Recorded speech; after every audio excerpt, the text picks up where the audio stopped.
What is up, guys? Welcome back to the podcast. I know it's been a minute, but we have a special guest here from the BAM Famalam.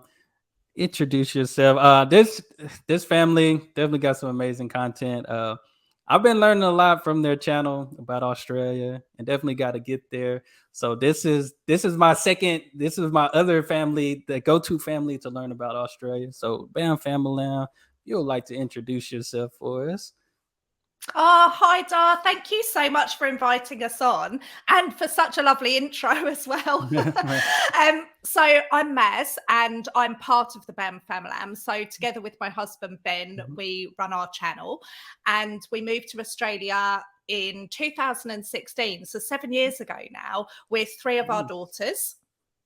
We've set up, we have got us thrown ourselves into life here in Mhm. Australia, and also we started this YouTube channel and we share our lives, and yeah, we pretty much share everything and try and help other people that are making the move, and also people who are just interested in Australia like yourself as well. Yeah, that's nice. That's nice. I know I have been seeing. I spoke to you previously, but I've been seeing y'all do a lot. And uh, I know this wasn't a question, but I know we talked previously. But you wrote three ebooks at one time. I think everybody deserved to hear, like, because that process, like I told you, I said for me that was tough. I've written three books, but it took a while. But for you to write three at a time, like, what was that process like for you?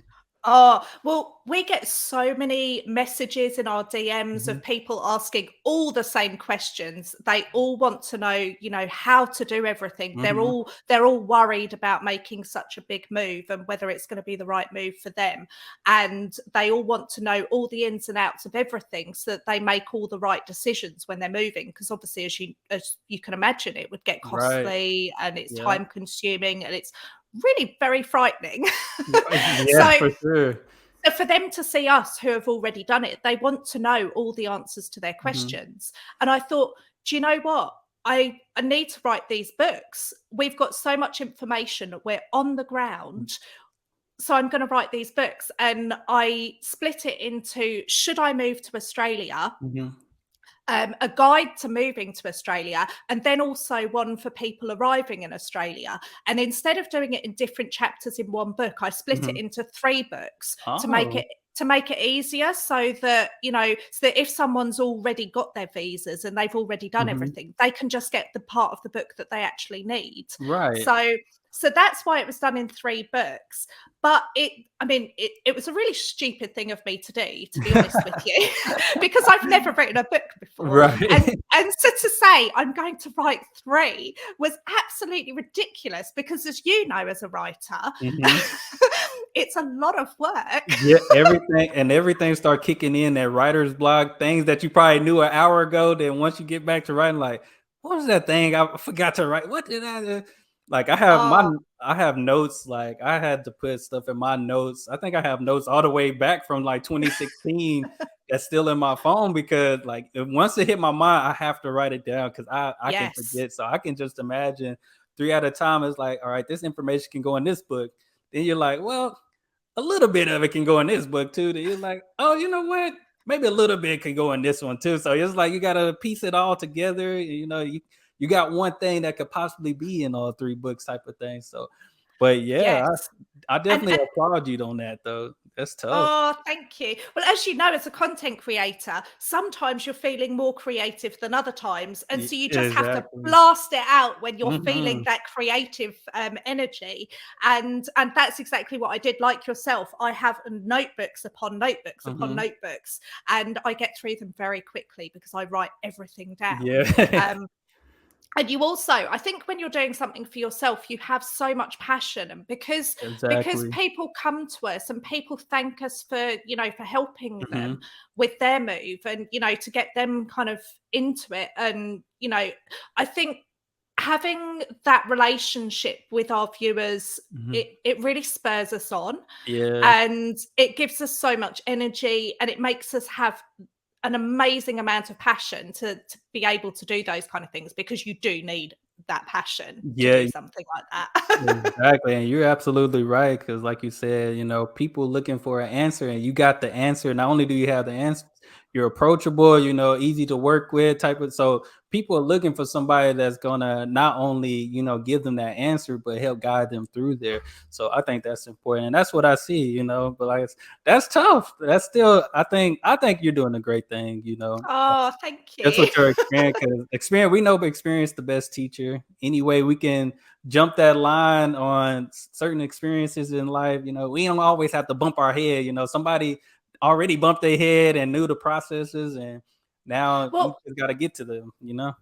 and the incredible thing is, I mean, I don't pretend to know everything by any Right. stretch of the imagination.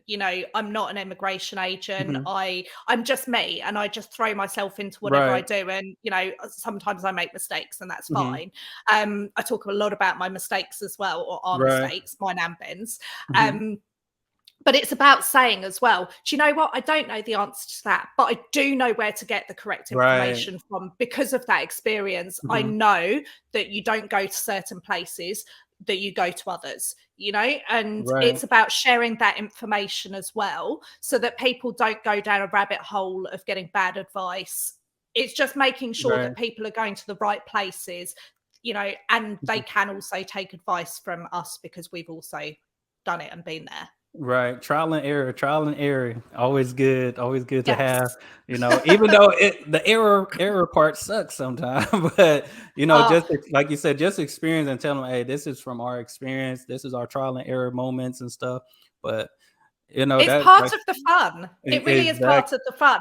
the I have journey. messed I have messed up so much. And I would not change that because it Right. is part of that journey. And I would say that 99.9% of the things that I've done, I don't regret.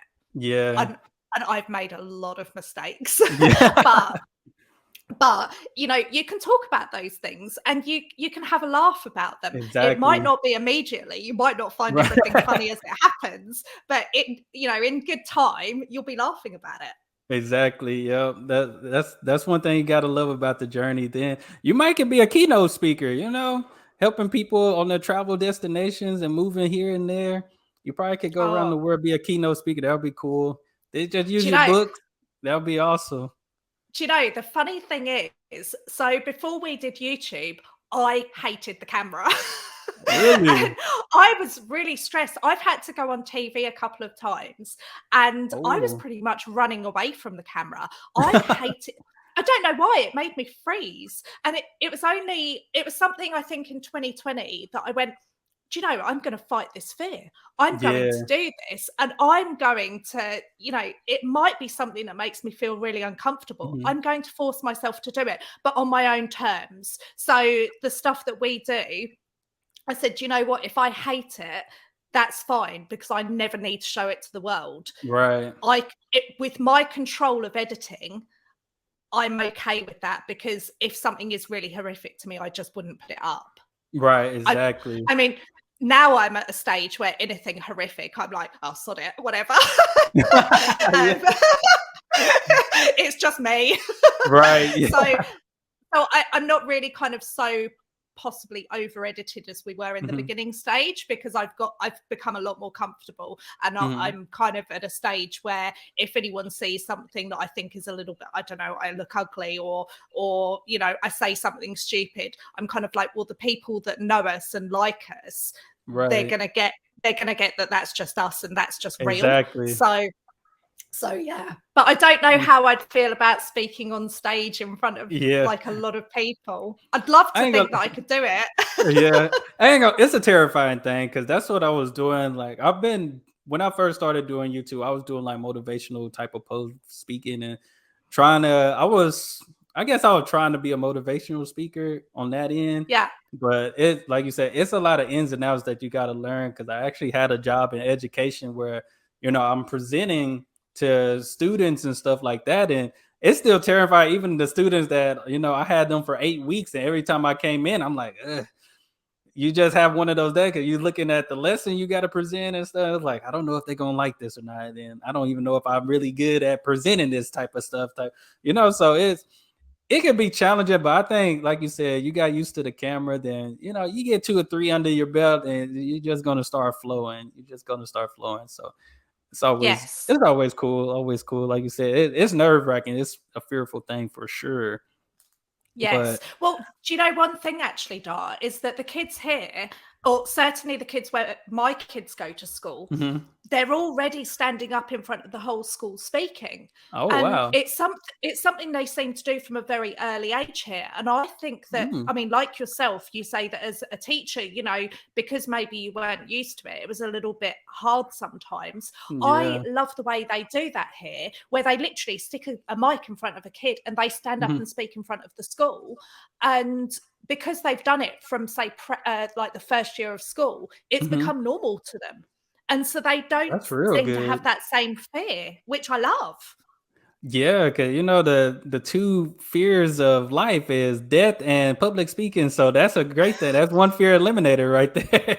One major fear eliminated right there.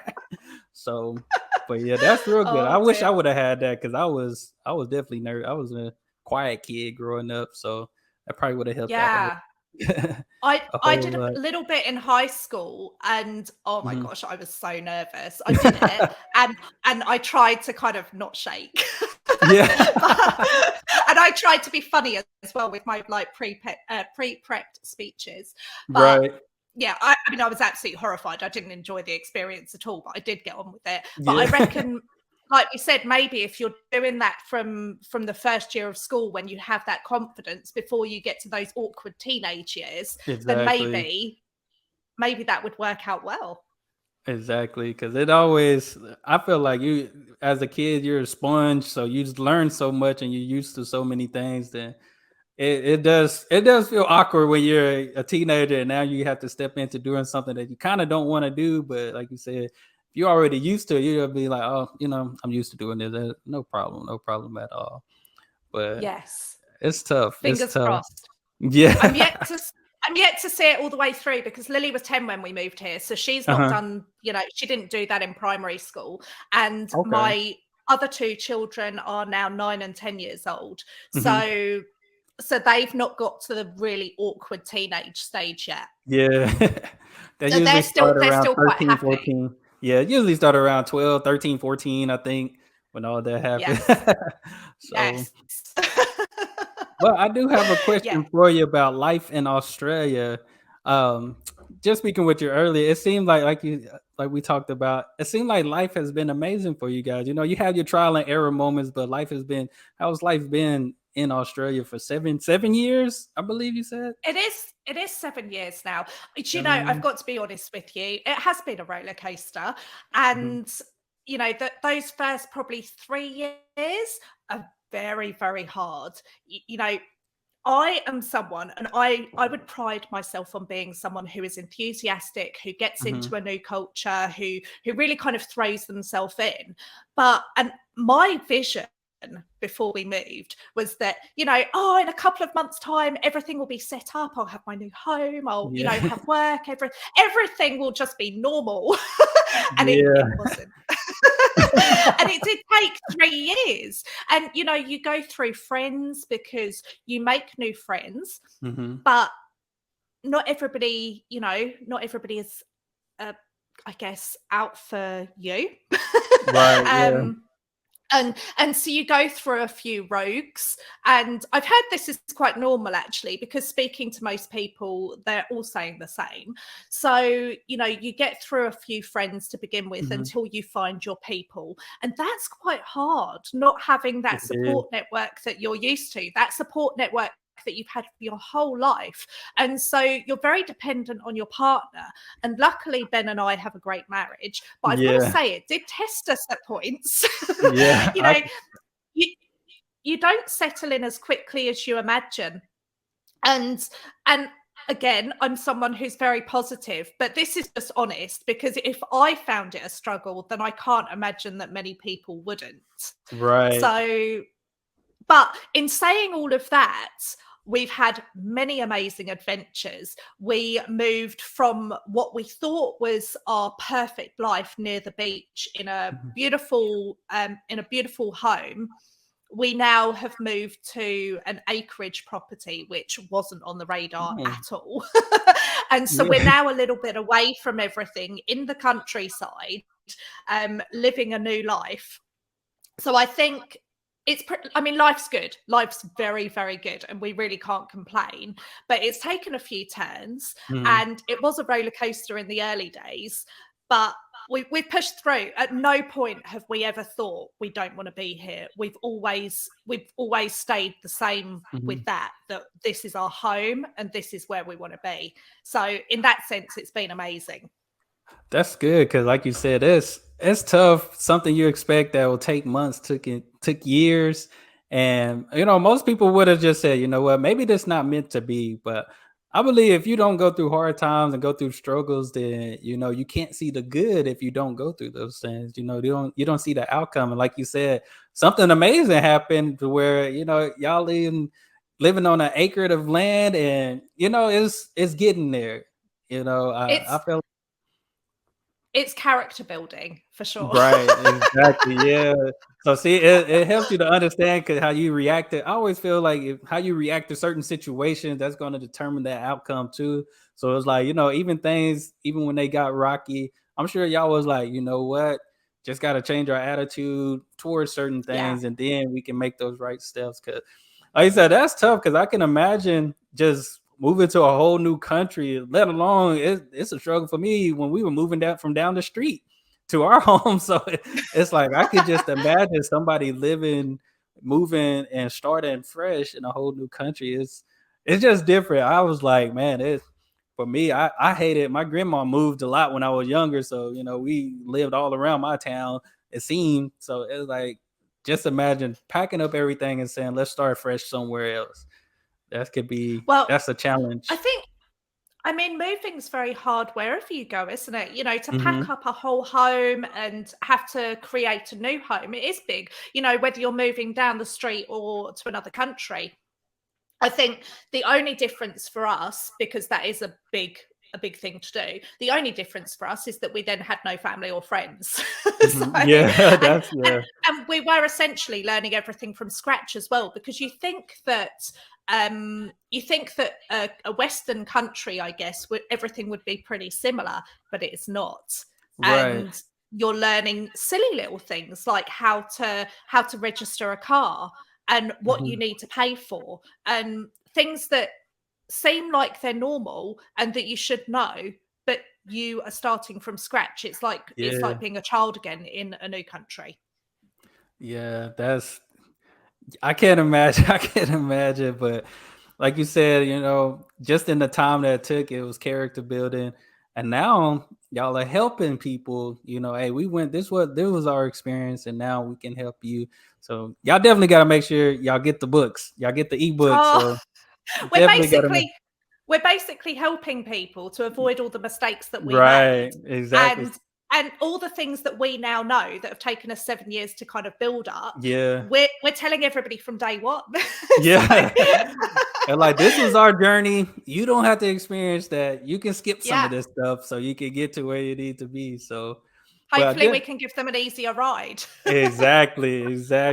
But I definitely gotta ask, where's the best city to live at in Australia? What's the best city? Do you know, that's such a tricky one, isn't it? Because it will be different for everybody. Because I am obviously not in my 20s anymore. So Mhm. I'm not into wild partying at this stage of Right. my life. And I don't really want my kids to be, in all fairness. Right. So, if I was young and wild, I would be in Sydney or Melbourne, because that's where all Okay. the action's happening. That's, Yeah. that's where everything's really modern. That's where all the fun and the parties are going on. I would be there. But as a slightly older person, I don't want to sound like I'm ancient here. I have a young family, just to get Yeah. I'm not 100, but I want to be somewhere that's a little bit quieter. I really love Yeah. Brisbane as a city, and I actually Okay. went to school there when I was younger, Oh, and nice. and I love it. It very much felt like a kind of a quieter residential Mhm. city, and I have a lot of love for Brisbane. However, we're not in the city because, again, I don't want to be where too much action's happening. Exactly, yeah. I think we went for this area more because of the climate as well. We Okay. wanted something that was warm all year round. Being from the UK, I was done with winter, and I just had enough. So this kind of area was good for us because it's warm all year round. So that was a major pull. Mhm. And then you've got places like Perth that also have beautiful weather. However, it's very isolated. Yeah. But the plus side of Perth is that it's a lot nearer to most countries. So if you go on a plane ride, Okay. then you're going to have a shorter plane ride than if you were across this side of the country. Mm. So I think, do you know what? Every city in Australia, I reckon they're all amazing. And it's hard to say where would be best to live because they're all different for different Yeah. people. Obviously, we're where makes us happy, but I think there's something special about all of them. Yeah, cause definitely I've been looking at different cities and some I had never heard of either. And I'm like, it's all nice. Like you said, you just gotta pick your poison or pick your what's recommended, what you recommend. But I'm like y'all, I'm not a city person. I worked 2 years in the cities.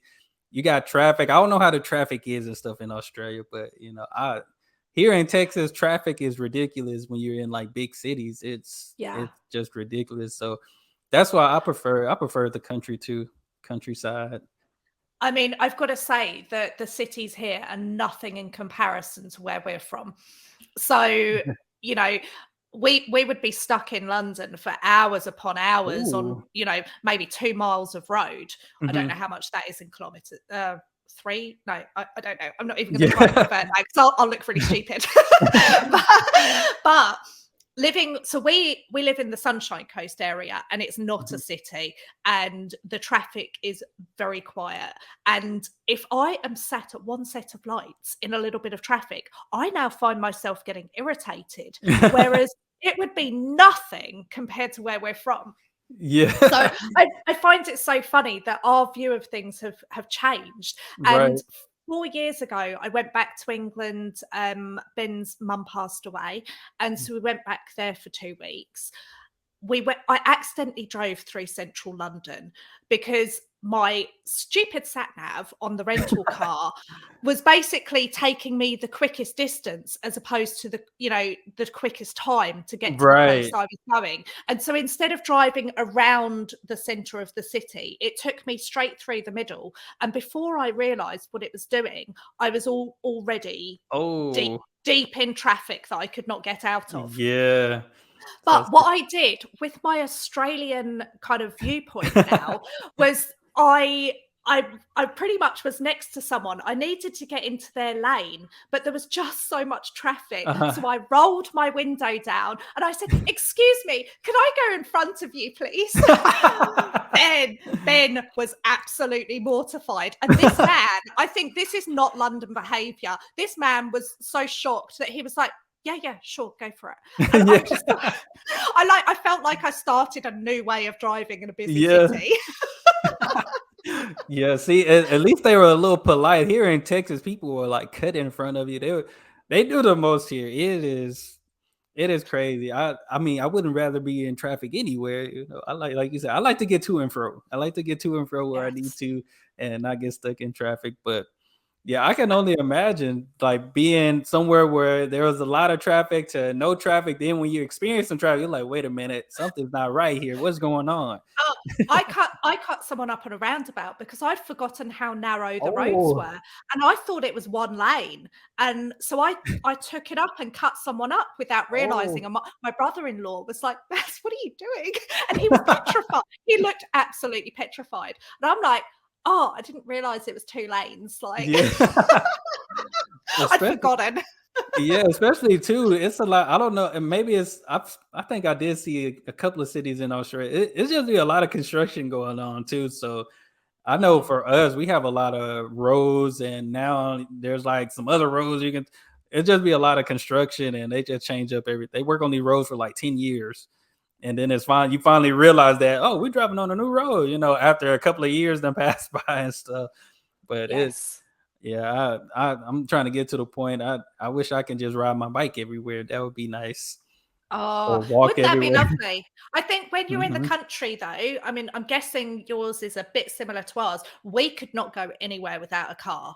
It just, I mean, I can't even get off my property without a car Yeah. because it just wouldn't be safe, and everything's so far away. But I don't know. I quite like being somewhere so quiet. Yeah. And see, ours, we stay, it is still like a neighborhood, but it's, I guess it was nothing but trees out here at one point, but it's like neighborhoods now. But I think if I were to walk to like our nearest Walmart, I think it would take like 30 minutes to an hour. But if I drive, I think our speed limit is like 45, 50 miles per hour on the road. So I can get to Walmart in like 5 minutes. And it's probably because Ah, I'm going a little faster if no cops around. So that's the reason I could get there a little quicker. But I think it will take a long time just to walk because it just seems so long. So a trip walking to Walmart and back may take like an hour, between an hour or two. And it's like, man, that would suck. But I think here in America, you just, it's no way to not have a car. Like you can't really do nothing if you don't yeah. have a car. So kind of I kind of sucks Do you for some know, people. for your trip to Australia, because I can't remember if we were talking about this during the recording or just before the show. Uh-huh. So, you were saying that you might come to Australia at some point. You'd love to visit, Hmm. and I was just thinking when you were saying that you can't even speed here. They literally have cops Oh yeah. everywhere. Like sometimes we've even noticed them hiding behind bushes. You know, Oh, dang. they're insane. They want your money. When when when you speed, they're gonna get you. Yeah. And it's really funny because I mean, I've never had a speeding ticket in my whole life. Uh-huh. And I moved to Australia. I had two actually before we even moved. Oh. just from we came out on a trip to see if we wanted to move. Uh-huh. And when we did that, I got two tickets. Wow. And I've Yeah. had a number since. I'm desperately trying to keep hold of my license. Yeah. Yeah, it's the same here because I think here in Texas they have a thing like if the speed limit is a certain number, I think you can go like five over, but Mm. it just depends. Because I'm like, even on our highways are like 70 miles, 75 miles per hour. Sometimes I'll be pushing 90, and it's people passing me. I'm like, hold up now. They gotta be need for speeding out here because ain't no way, ain't no way they're just out here. I'm going 90 and you're just like passing me up like this. So, but it really like if you see it like ours, we know when the cops are out because if we see one, we're like, oh, hold up, there might be a couple of more out here, and they have. Oh, I feel like they have certain days. They definitely have certain days when they're out here, and yeah, we have like defensive drive because I've had two speeding tickets my whole life, and yeah, it was because I was like, I didn't see him. If I would have seen him, I would have slowed down, type of thing. But I chose the option. We have like defensive driving, so you can either pay the ticket or do defensive driving or something like. yeah, And kid you not, the class is like 8 hours. I was sitting thinking I'm finna just get through this. Just It took me like 5 to 8 hours just to get through that whole program. And it's oh like, gosh. yeah, I can't be speeding like this, or I can't get caught. At least I shouldn't. I need to try not to get caught. You've If got I get things to speed. do with your day. You can't Exactly. spend 8 hours. Exactly. And I'm like, man, I really don't want to pay this money. So I'm gonna have to go ahead and take this time. But yeah, I be telling people it's not worth it. It's not worth it to get all these tickets out of because they start adding up. They start adding up a lot, a Yeah. whole lot. And So I mean, for safety reasons, obviously, I'm not saying, oh, exactly. you should go like 20 Ks over or 20 miles per hour over Hmm. the limit or whatever. But yeah, even if you just go a few over here, you can get Right. busted, and Wow. they charge you a lot of money, and we don't get Yeah. offered that course that you get to do. It is a Mm. straight fine and Oh wow. demerit points. Dang. See, I So know like we have school zones. I don't know if y'all have school zones like when you have to slow down to drive and stuff. yeah, I think that's the only time if you're not if you even going like one over, they will pull you over for like school zones and stuff. Cause I think in my town there definitely been some incidents where I think our crossing guard got hit. It wasn't even a child, but the crossing guard was getting hit by a car because people wasn't paying attention. oh So gosh, yeah. yeah, even in my college, like one of my classmates in college, we was like, "Where's she been? We ain't seen her." Come to find out, she done got hit by a car over like our little crossing thing that we have, a crosswalk that we have at the college. She got hit by a car because it's a interest. Like you press a button and like some lights start flashing and stuff like that. But some people like they don't see it, so they had to put like a like an actual light there so people can stop on red and stuff, because people wasn't seeing, like, people can drive recklessly, so like you Yeah. said, I can speed, but then you got people that just not paying attention, and it's like, you shouldn't be going fast if you're not paying attention. Yeah. And I think that's one of the frightening things, certainly for us Mm-hmm. actually, about being in a more rural area, I Uh-huh. guess, is that people don't necessarily pay so much attention because they're not used to so much, they're not used to a lot of traffic. Right. And so there's a certain level of complacency. And I mean, I got hit last year. I was in a car accident Mm-hmm. and the guy just didn't see me. And I was very, very visible. Right. And I mean, I don't know what he was doing. I don't know Mm-hmm. whether he was on his phone or just not concentrating, but he definitely was not paying attention to the road. Yeah. and and I mean, that's quite frightening. But I think that is maybe because it's a rural place that Yeah. people just don't expect other traffic. Yeah, that could be it. I know my mama always told me you got to drive for yourself and everybody else, because you really got to use those mirrors, because you don't know, you can be driving doing everything right, but somebody could be doing something wrong. So you gotta drive for everybody out here. Yes, It's expect the about unexpected. exactly.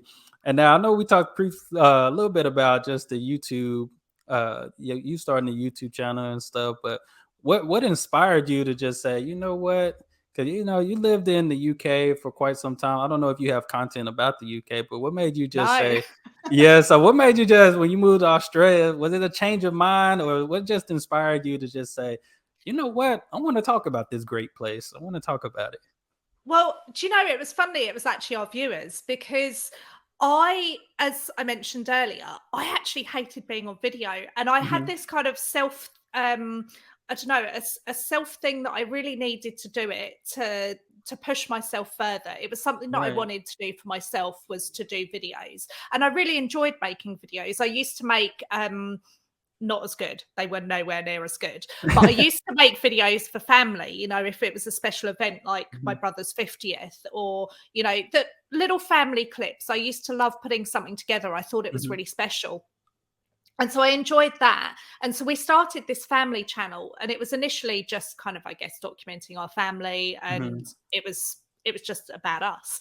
And we did this one video about moving to Australia and I mean it was just a content idea. There was no kind of Right. thought behind it or whatever. It was just oh yeah, and by the way we did this, this is something our family's done. Mhm. And people were very interested. We suddenly had people actually watching us because before Yeah. that, we might have had a few hundred views or whatever. Mhm. This video I think got 40 odd thousand.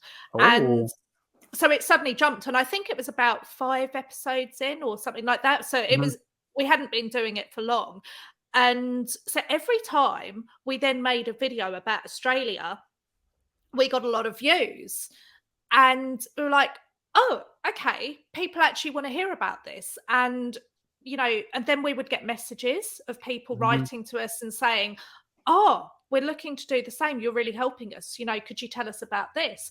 And so we ended up with a lot of content about moving to Australia. And that was what our viewers came to really enjoy. And Mhm. well, that was actually what brought us viewers. So, Yeah. I mean, our lives as, just a normal family are Mhm. really not very interesting. Yeah. But you put us in Australia and all of a sudden we are. No, I'm Yeah. joking. Uh, It's a tough thing. It's very tough to be interested because, like you said, especially when you have children and they watch a lot of YouTube or watch different families do different things.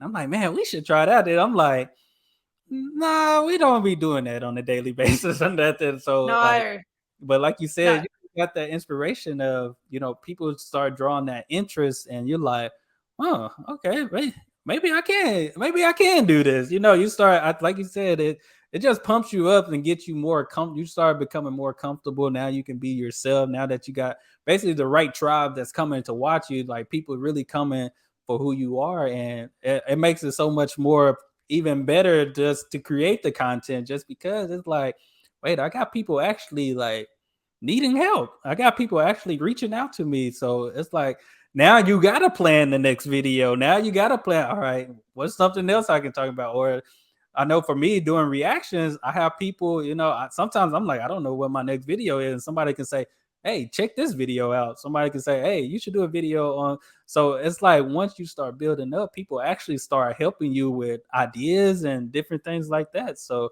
it's an inspiring thing for sure. Oh, absolutely. And do you know, it brings us a lot of joy because when you Mhm. do know that you're helping people, it makes an impact on your Yeah. life as well. And you think, oh, okay, well, how can I help them next? And and so it has become like that. It's not really about our family Mhm. anymore. At the beginning, our kids were in the videos. And I mean, as time has gone on, I don't know if you make videos for in fact, I think you do make videos for your family, don't you? Uh-huh. Yeah. Um, you try getting several kids at once to not look weird. It is tough. It's tough. Very tough, very tough. And so we've ended up kind of, the kids are not in it as much. They're doing their own Mhm. thing. They're being kids. Right. They're in little bits. They're in little parts of the videos. I put them on our socials as well. And when someone asks them a question, they're more than happy to answer. Mhm. But trying to get, 5 people in the best mood at the same time, not pulling weird faces and looking angry at the camera, it's really quite tricky. so Very. so we tend to do a little bit more that's just Ben and I now, or even actually there's more recently, there's been a lot more of just I, because Mhm. Ben's so busy working and on the property, and I think, oh, I'd like to film during the day so that we can actually sit down and have the evening together. Right. So there's a little bit more of me at the moment, which I hope is still as entertaining. Yeah. trying to switch it up a little bit around here. Yeah. You see, and sometimes you just got to, just to keep, like you said, keep the channel alive too. So, you gotta be that face that one, like you said, you find that day, that perfect day. All right, everybody's in a good mood. We need to do something. Come here. Even, but like you said, it is tough. It's tough getting everybody together because I can tell you it, even just doing a video, like I think we listen, I'll have to tell my wife sometimes for certain songs. I was like, all right, make sure you have an expression, okay? Like people love, like, just look interested. Sometimes you do gotta fake it till you make it, but just we just listening to music. You either like it or you don't. And I'm the type, if I don't like it, I'm like, well, that it was interesting, so but no, you definitely got to like you said, you gotta hold down the fort, you gotta keep it going. So, the whole world can see, because like you said, we're helping people. And even if they're not coming for the information, they coming for the positive vibe. So somebody just need a smile and they're like, let me put on the Bam Famalam because I need a good Yes. smile today or something. So that's always a plus. Yes. And they know also that even if I do a video or we do a video where we're a little bit kind of like, oh, things aren't really working out. And, Hmm. and we do try to be honest, because I don't want to be someone who literally tells everybody about all the roses and then they get here and they're like, well, that's not how they said it was going to be. So we Right. try to be very honest. But at the same time, we always try and find a solution. Hmm. So if we're having a bit of a bad time, then we'll be like, okay, well, actually, it was a bit rough, so we've tweaked it. And I think that's the key, actually. So that's the key of moving here from when we said that, we've been here 7 years and it was a bit of a Hmm. roller coaster. It's just constantly tweaking things. Yeah. And the same with our content and our videos and any other content that we make. It's constantly tweaking. And I think that's what being an adult is about, isn't it? Yeah, for sure. For sure. You know, Adulthood you is tough. Yes, and you're constantly coming across things that are, oh, this isn't making me happy, and Hmm. this isn't doing quite what we thought it was. Having kids is one of those where you think that having kids is going to be amazing and you're going to have fun all the time, and you don't realise that there's going to be tantrums, Yeah. and you're going to be Um, hiding in a pantry scoffing chocolate, and that's real life. so yes. so I think it's just a case of constantly tweaking everything. And you go, oh, okay, well, this isn't what I thought it was going to be. And this isn't making me as happy as I Mhm. thought it was going to be. What can we do to improve that?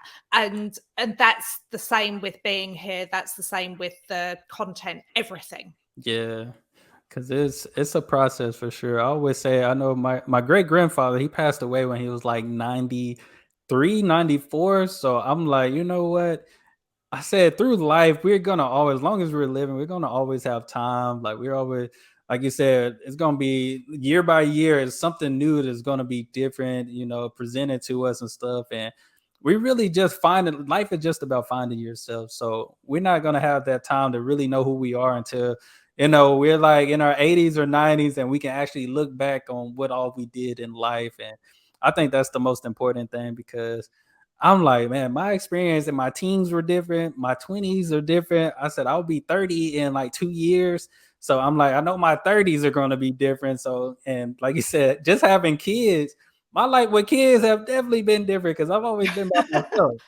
So now I got kids. Like my 4-year-old, I think he's on the game right now. I have to tell him, hey, don't be so loud, because he can get excited playing the game and then school, they had school.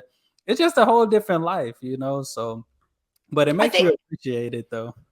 I think it's about finding the joy in everything, isn't it? So Exactly. even when you have bad moments, seeing the funny side of it. And I don't know whether to say this, but I'm going to say it anyway. And if you think it's inappropriate, just edit it out by Oh, all no, you means. get But I mean, for me, my whole family is a little bit kind of, I don't know, our humor must be off compared to some people's. But when we've had terrible tragedies in our family, my mum passed away when I was younger. Mhm. And even in those moments, we found moments of joy and laughter. Right. And there was so when my mum passed away, I had a boyfriend at the time, it wasn't Ben, and he came in the room and he was really crying, and my brother and I, we'd pulled ourselves together, Mhm. and we weren't, we just pulled it together for our mum. Right. And he came in and it was like a cartoon kind of eccentric crying. I don't know whether I should publicize this because I feel a bit guilty. Never mind. Anyway, his crying was so dramatic. And when my mum actually passed away, I said to him, shush, you're going to wake her. He must have been super loud. Very loud. But, those are the moments of joy that I see in things Yeah. that I don't know necessarily other people would. They probably would have joined in the crying. But, Yeah. And see, but it kind of reflects sometimes, because once you see somebody else crying, and all of a sudden your eyes start sweating a little bit, you're yeah, like, why am I crying? I think though this was so eccentric that I just found it very funny. Yeah. And and I think that's one of those moments that I look back and it makes it a moment that was obviously tragic, but it Yeah. made it a moment that I can look back on and think that was really funny. Yeah, exactly. And I'm not obviously finding the fact that my mum passed away funny, but I'm Right. finding the situation that surrounded it. And Yeah. I think that that's something great in life, is that if you Mhm. can do that in your worst moments, and you'll find anything good. And Exactly. I kind of do.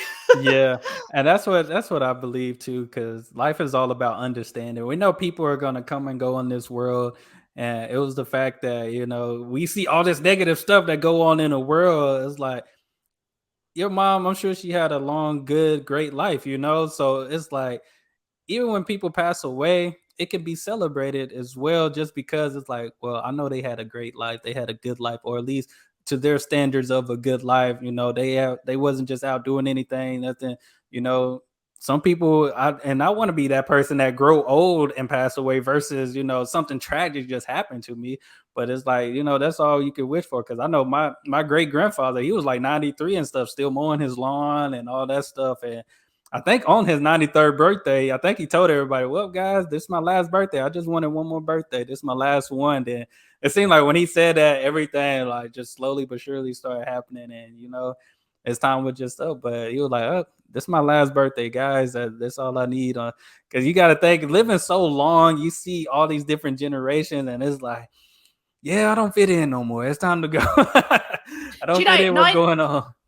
93 is an incredible achievement. Yeah. And you think, I mean, how much things, I don't know how old you are. I am over 35, we'll say that. And I don't know that I want to admit to too much. Yeah.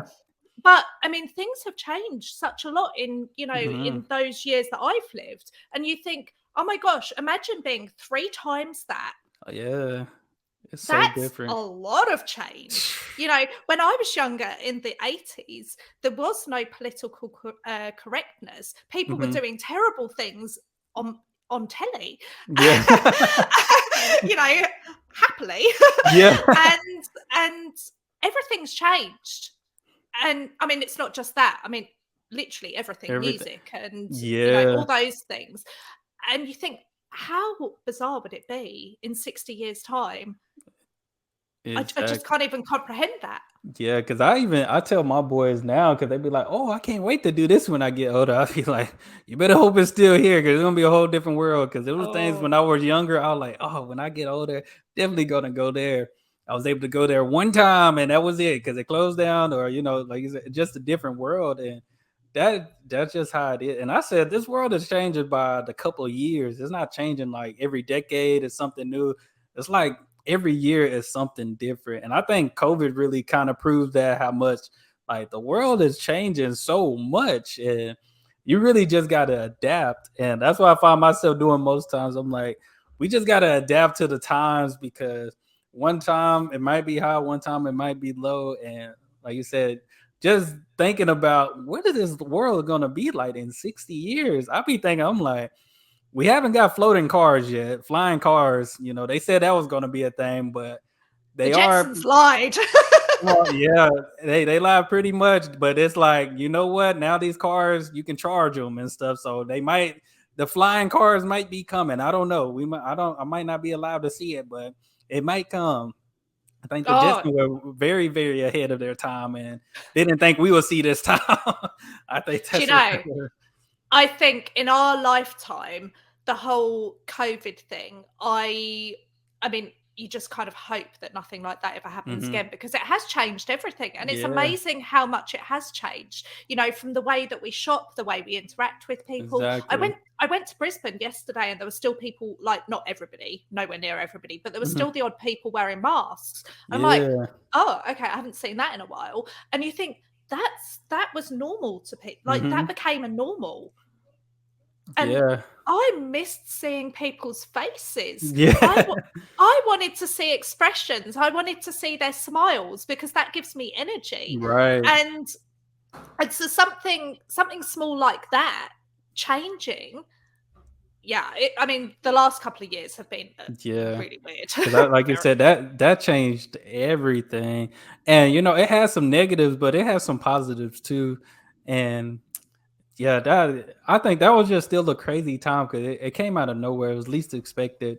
And I think in the beginning, I don't think everybody was like, what, I don't know. Is it really? Then when I think it started hitting when I think people realized it was something serious once it started hitting closer to home. Because I think I had a few family members that died from COVID and stuff, and it's like, Oh, oh wow, there's that. Like you really better make sure you're good, like immune system and everything, because it was. Well, I don't think we didn't realize how serious it was until like it started hitting close to home and stuff. But like you do you said, it know? changes everything. We didn't know anyone who passed away from it. So I think Hmm. as well, our experience might have been a bit different. And Hmm. certainly here in Queensland, we were locked down. Like there were no new people coming into the country. Well, not no Yeah. new people. They shut the borders down so Oh wow. harshly that we didn't really have COVID here. And Hmm. it was only, I think, beginning of last year, they opened the borders up all of a sudden. Yeah. And we all got it. Oh And wow. you know, I think we all got it within the space of a month or two. Yeah. And I mean, it wasn't bad. Like, it wasn't really a problem where we are. So we didn't really have a bad Mhm. experience. It was just the fact that we were locked down. Like, we Yeah. couldn't leave the state. Right. And I think that was the good thing because I'm sure if you see on the news or seen, especially around that time, the U.S., people are stubborn here. They don't care. They were just stubborn here in the state. They're like, well, we're still gonna do that. I don't think people didn't take it serious even then. Certain people until like you start seeing the numbers of the deaths and stuff like that. Because when we went on lockdown, people were like, "I'm not staying in my house like this." And then like you didn't have no choice at one point because it's like, "Oh yeah, it's that bad. It is that bad." When stores and stuff have to shut down at a certain time, like all our 24-hour stores basically went to like 8 hour or 12 hour type of stores now. Like Gosh. Our Walmart is still not 24 hours, which is crazy because I used to need something at Walmart or something, late at night and stuff. And now Walmart closes early. Our gym, we used to have a 24-hour like fitness type gym. It closes early, so you can't even wake up super early anymore, get a workout in, or go late at night.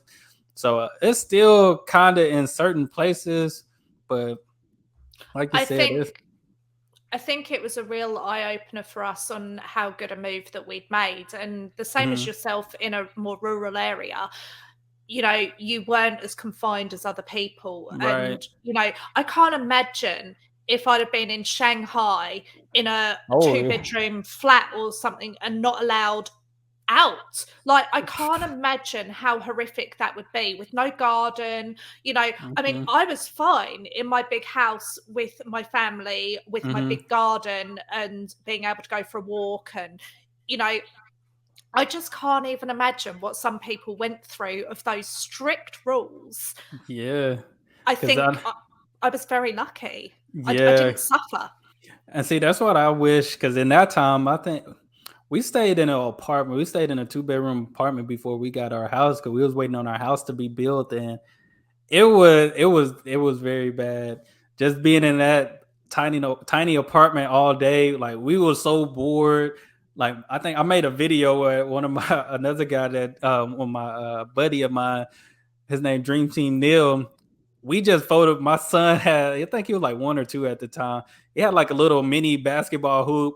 I just found a lot of socks and stuff. And we were like, did a video shooting basketball, but it was like we had to make the most of that time because we just couldn't go out and stuff. And in that tiny apartment, so like you said, just being sheltered in and not being able to just even walk around publicly or on your own property and stuff, it took all that away. And it Yeah. sucked. It sucked even more being in an apartment because it's like there's not even your property or any certain things. So whatever happens to the whole complex gonna happen to you, no problem. But yeah, that was just a crazy time, and I'm glad we passed. Like you said, I hope we don't experience nothing like that again. I think Yes. another thing that hurt too. I think Kobe Bryant died like a month before it all happened, and that hurt me because I'm a basketball player. I play basketball. I'm a basketball fan, and I said Kobe died, and COVID happened. I said, oh, what else gonna go wrong this year? But it was horrible. It was definitely a horrible time. I know, But and you thought it was only going to be a couple of months, oh, we'll just suck this up yeah, for a couple of months and everything will be normal again. Oh yeah, my gosh, and still here we are. right, exactly. I wouldn't say that life is completely normal yet. No, you know, because travel's a lot harder now, isn't it? And like from hmm what we hear in many places, there's lots of shops shut down, and yeah, I mean, life is not normal again, and it probably will never go back to how it was nah, pre-COVID. And I love what you said about adapting. It was something that one of my friends said, hmm and she said, "Whatever we do, we just have to adapt. We have to yeah, adapt to the new life because if you don't, you're in trouble. If you adapt, exactly. you're going to be okay." Yep, because you still just gotta adapt and still make it your version of it, because I ain't gonna lie, I was guilty because there was sometimes I had to turn back around, go back home or something, when it was starting to clear up a little bit, because I'm like, I gotta wear a mask, gotta get your mask. I had to start keeping my mask in the car and all that stuff. It's like, this not normal living. I shouldn't be wearing this hot thing on my face like this. Like, this is not normal. Do you But know, I the funniest meme I saw, I can't remember when it was, but it was basically like, talking about, "Oh, I forgot my mask. Who do I think I am? Batman?" I saw that meme and I thought, "Oh my gosh, how appropriate is that to yeah. like, what on earth is going on here?" Yeah, we're COVID heroes out here, COVID superheroes or something. But yeah, that was a tough. I hated wearing those things. I'm like, I just don't need to go nowhere because I don't like wearing. I need to wear it, because I don't want to be selfish, just thinking of myself and like, I ain't got it, I ain't gonna get it. But little do you know, I think it was hard for people to see like symptoms if they really had it or not. So I'm like, Yeah. I don't want to do that to nobody else. I mean, we didn't really have to wear them much here. It wasn't Hmm. like the rest of the world. I mean, Right. I really do think that we've lived in a bit of a bubble. We did wear them for a little while, but it wasn't. it wasn't as long as anybody else. And Right. so, unless you were working in one of those situations, if you were working Mhm. in a hospital or whatever, then it wasn't like you were having to wear them all the time. So Right. it wasn't really too bad for us. So I don't want to kind of, say, oh, my life was awful. It wasn't. Yeah. I didn't really wear it very much. Yeah. I see, like you said, hey, Australia, I mean, at least from the videos I've always seen, like Australia, they do it right. They try to do everything right. And, everybody is just in agreement to, all right, this needs to be done. Everybody, we need to come together. We need to get that done. And like you said, y'all didn't have the restrictions like us because here in the States, people were really upset that they had to wear a mask. It was ridiculous. So it's like you got one Uh, people like happy to wear a mask, like we need to do this, and you got other people like I'm not doing that. That looks silly. Da, da, da, So it was like a lot of divide too. So it was there different. was there was a lot of divide here as well. Mm, And I mean, where I'm talking from, we're not in a city. So hmm. the different states in Australia all handled it differently. Probably Victoria, they had a really Okay. rough time. They were in a lot of lockdowns. I think New South Wales as well. Ooh, We're in a lot of lockdowns. So my experience in Australia is completely different to if I was in Melbourne or Sydney. gotcha. And a lot of people from those areas actually moved up here. There was a mass exodus Ooh. and people were buying up houses, and they were buying up houses without even viewing them. They were literally just chucking money to get Wow. into Queensland, or, to places where they didn't have such strict lockdowns. Yeah. So it was a very, very strange time, but I definitely don't think our experience as Australian was the same as other Australian Hmm. experiences. We were lucky, Yeah. And like you but we said, it still went. we still felt restricted. Right, because like you said, it varies from state to state. Because that's how it is here in Texas. I feel like a lot more Texans were stubborn. Because I think I seen videos people in like Florida, they were still out at the beaches and stuff like that, and they like y'all need to be at home. And I think it broke out even more because they flooded the beaches, especially when like they lifted the COVID laws and restrictions. Everybody flooded the beach, so it's like you said, state to state is totally different. And I mean, we live in an area that there's not so many people, Mhm. it's not a densely populated area. So we were at beaches as well. We were climbing Okay. mountains. We were doing all of these things. Mhm. We weren't in the kind of lockdowns that other people were. We were going for lovely walks. And, my friends would go for walks in the same suburb. And what they would do is give me a call as they were about to walk past my house. I would stand on the top of my driveway. They would stand at the bottom, and we just shout at each other. Yeah. And, we were socially distanced. Yeah. and and because you were allowed to go out to do exercise or whatever. So that was Mhm. kind of our way. I never felt like I was unsocialized. I never felt Right. like I couldn't socialize during those occasions. But I'm someone who will get out and do it regardless. Yeah. If I can't do it, face to face up front, then I'm on Zoom. I'm Yeah. not gonna. I don't have an issue with. Yeah. I'll find a way to socialize. Right. I said in some cases, I was kind of happy to social distance because I feel like most people be asking for $20 or something, asking for some money or something. Oh And then, at least I don't know how that is over there, but I know down here you see some people. no. Hey, how you been? Let me borrow 20. Nah, I ain't got Oh, $20. Yeah, it's what, it's a like friends or people that are yeah. homeless? Oh, No, friends. Sorry, I thought you friends or meant. I something. thought you meant like the homeless community. I was gonna Nah. say, yeah. Okay, no, I don't have people asking us for Okay. money. Yeah. different, different kind of friends. Yeah, yeah. It's a different world. My world is a little different, but yeah, you have those people that are like, hey, I haven't seen you in a long time. Just start small talk, then all of a sudden they get to the point where life's been hard, man. I wish I had some money to da da da da. Like, hey man, you just gotta go work hard for something. But it's different, Precisely. yeah, because people got jobs and can still ask you for money and stuff. It's a different world. Like, hey man, can I borrow $20 to a Friday? I'm the type I'll be like, man, you probably need to just wait till Friday for whatever you're trying to get, so you have the money to get it. Do you know that's quite sad, isn't it? Yeah. The wages are a lot lower in the USA, aren't they?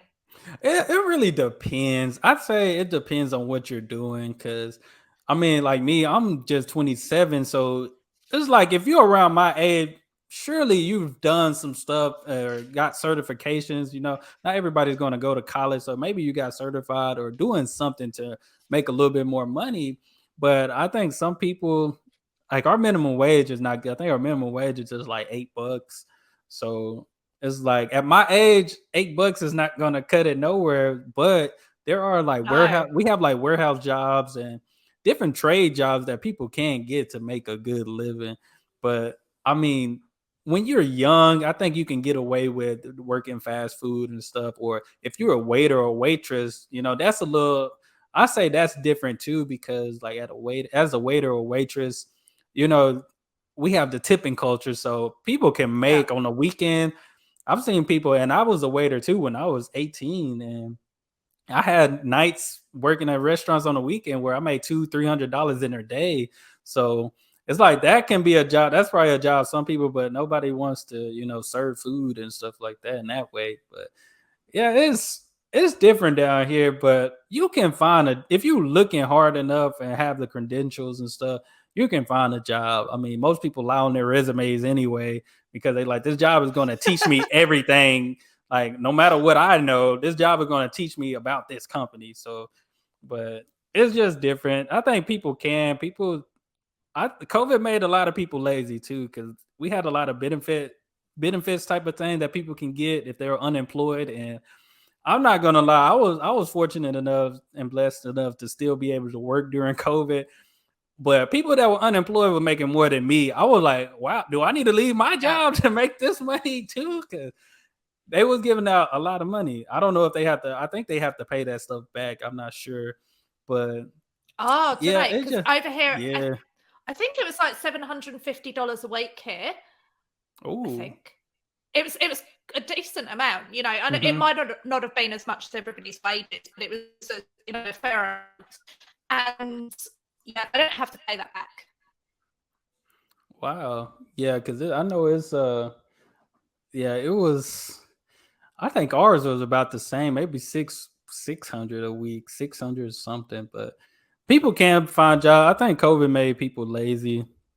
Some people, I can't say everybody, because some people was, they wasn't fortunate enough to keep their jobs and stuff. A lot of businesses had to, let go of a lot of people and stuff like that. But I just think, once you get those benefits, most people are like, oh, I don't have to work. And then when they realize when those benefits run out, now it's hard for them to find jobs because, I have a college degree and it was still hard for me to find a job because I needed experience. So it's like, I got this college degree to be able to make more money. But now, I'm applying to these jobs that have, what I've studied and they're saying, "Oh, we need 3 to 5 years of experience." So I always tell people, if you go to college, make sure you get that internship or something in that Yeah. field because unless you have experience, you're not getting hired. It don't matter how many degrees you got.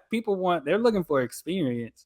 So, and it was Yeah. funny because I seen that there's like a picture because some jobs they do ask for like 10 plus years of experience, and they have this job photo of like kids in like a worker outfit, hard shell helmet, and stuff like that. They were like what employers are looking for in experience, and had little kids like kind of working, or they were probably visitors. So it was hilarious at the time because it's like they really looking for that in the workplace, like 10 plus years of experience for entry level sometimes.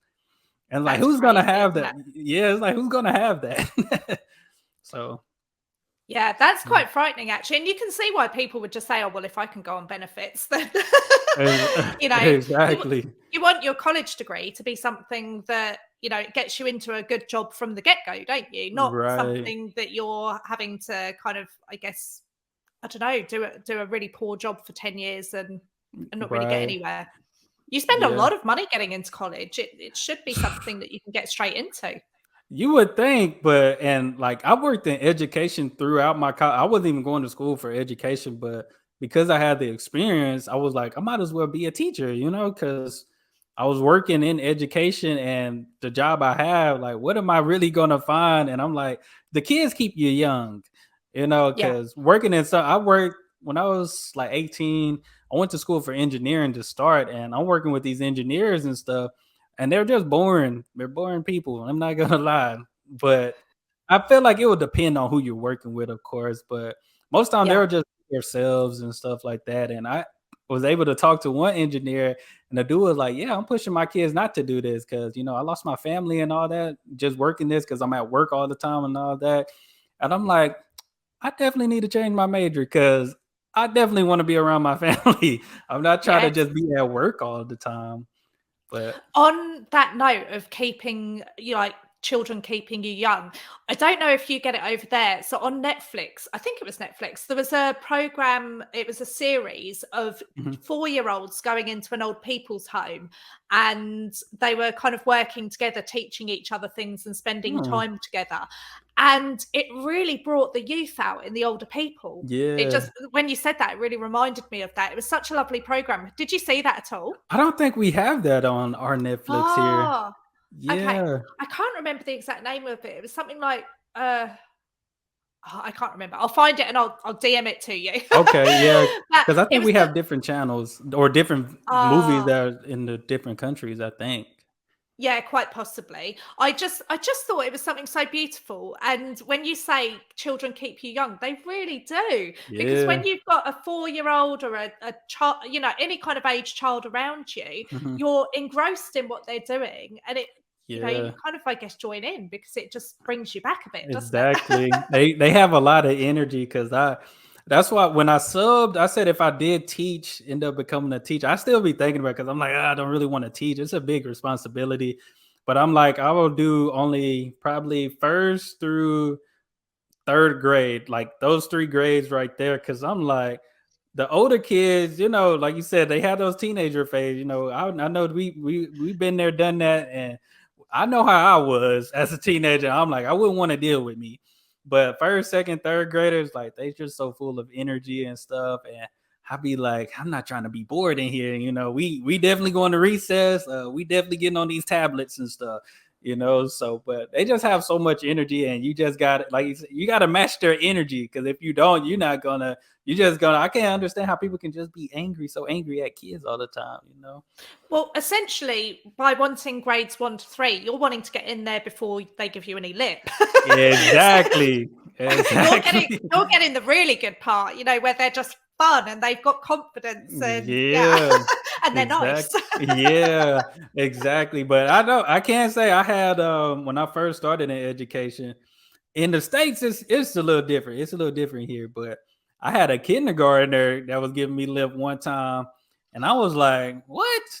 I'm thinking to myself, "Wait a minute, hold up." It was my first year working. They were like, you can't just you really got to let kids know from the jump so they'll know to respect you and stuff. So I'm like, that won't happen again. Little kindergarten. I'm like, man, these kids, they got, and kids they gonna let you know the truth. They gonna tell you to your face everything.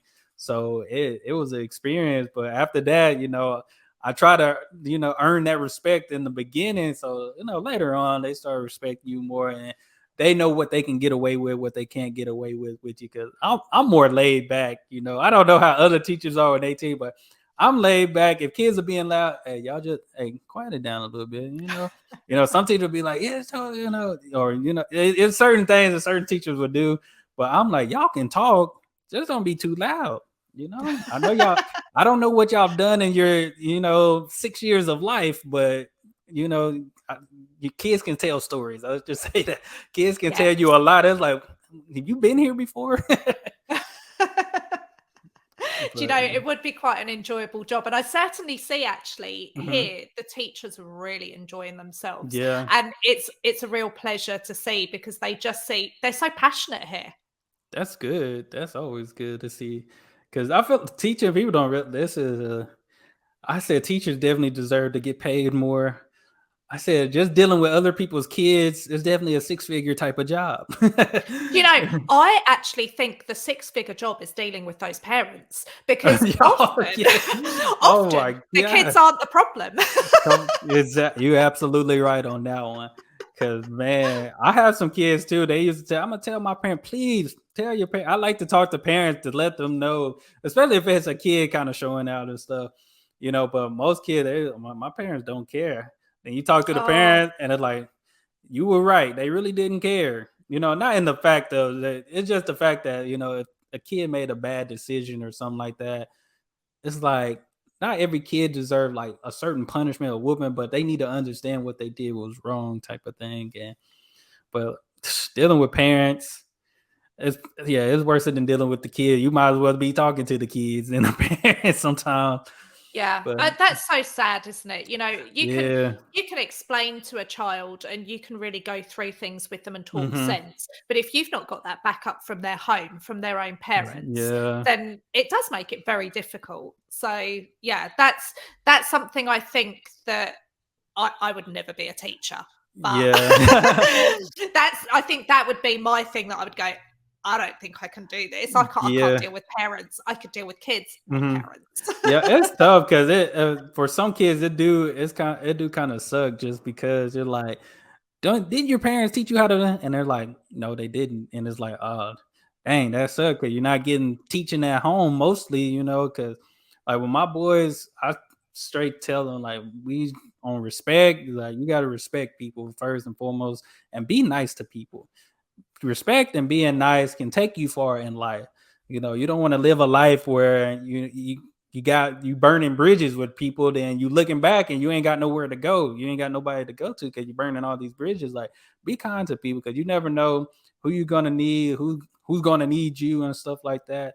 And it can really, like, I have the same respect for my teacher, the principal, the lunch lady, the janitors, because it's like at the end of the day, they're adults, they're hardworking adults, and nobody deserved to be respected higher than the other, because it's just like, hey, I see the janitor more than my principal. So it's like, why would I disrespect the Yeah. janitor when I'm seeing him more than my principal and stuff like that? So, Do you know, this is a conversation I actually had with, I don't know if you saw it. So I did a video with Caitlin from Caitlin Amanda, oh, okay. and she was saying a similar thing, that, actually in America, people do generally talk to people a little bit differently depending on their status.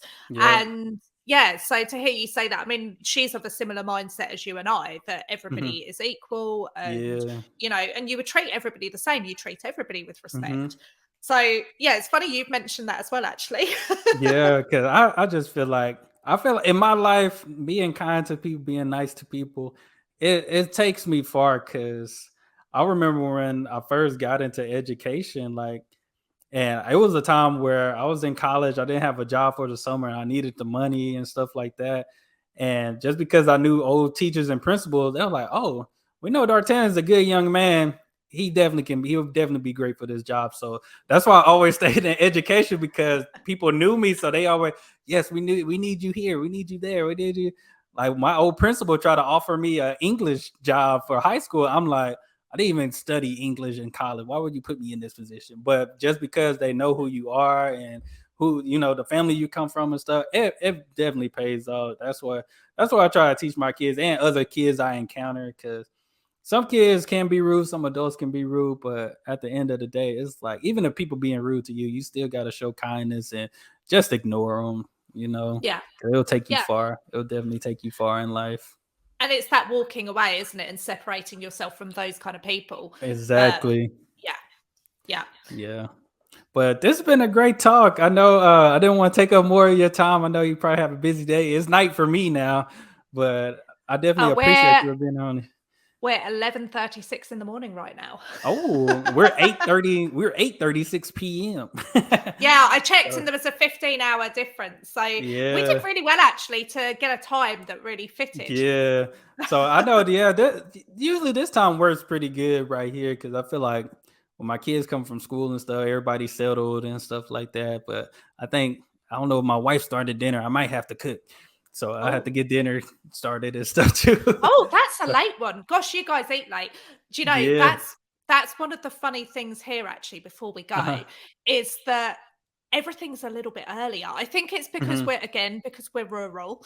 All the restaurants, they shut at 8 o'clock at night. Oh, wow. People go to bed at say 8, 9 o'clock Mhm. and get up at 4 or 5 in the morning.